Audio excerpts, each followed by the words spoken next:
আর নয় অনিশ্চয়তা, কাটল অপেক্ষার পালা। সব জল্পনা কল্পনা শেষে আগামী 12ই ফেব্রুয়ারি হতে যাচ্ছে ত্রয়োদশ জাতীয় সংসদ নির্বাচন। জুলাই জাতীয় সনদের উপর গণভোটও হবে একই দিনে।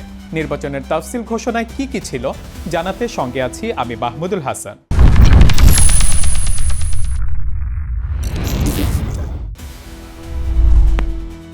নির্বাচনের জন্য 29 ডিসেম্বর পর্যন্ত মনোনয়নপত্র জমা দিতে পারবেন প্রার্থীরা।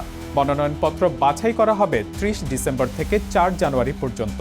মনোনয়ন প্রত্যাহারের বিরুদ্ধে আপিল করা যাবে 11 জানুয়ারি।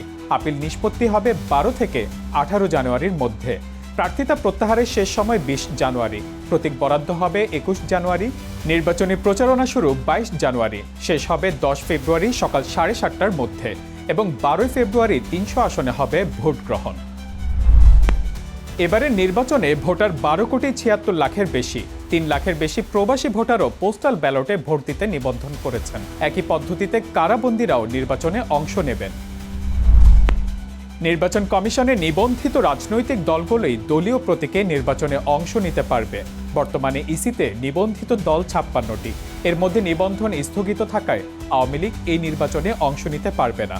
এর বাইরে প্রার্থী হওয়ার যোগ্য যে কোনো ব্যক্তি স্বতন্ত্র প্রার্থী হতে পারবেন। সংসদ নির্বাচন ও গণভোট এবার একই দিনে হচ্ছে। সময় ব্যবস্থাপনার জন্য তাই ভোট গ্রহণের সময় 1 ঘন্টা বাড়ানোর সিদ্ধান্ত নিয়েছে ইসি। সকাল 7:30 থেকে বিকাল 4:30 পর্যন্ত মোট 9 ঘন্টা চলবে ভোট গ্রহণ। এছাড়া ভোট কেন্দ্রে গোপন কক্ষের সংখ্যাও বাড়ানো হবে। আইনশৃঙ্খলা পরিস্থিতি নিয়েও আছে ব্যাপক চ্যালেঞ্জ। নির্বাচনকে ঘিরে সশস্ত্র বাহিনী সহ অন্যান্য বাহিনীর প্রায় 9 লাখ সদস্য নিয়োজিত থাকবেন, যা এ যাবৎকালের সর্বোচ্চ। 1.5 লাখ পুলিশ সদস্যকে নির্বাচনী প্রশিক্ষণও ইতিমধ্যে দেওয়া হয়েছে। জাতীয় নির্বাচন নিয়ে অবশেষে কেটে গেছে ধোঁয়াশা। এখন সময় প্রস্তুত হওয়ার, আপনার সুচিন্তিত ভোটের মধ্য দিয়েই দেশের ভাগ্য গড়ে দেওয়ার।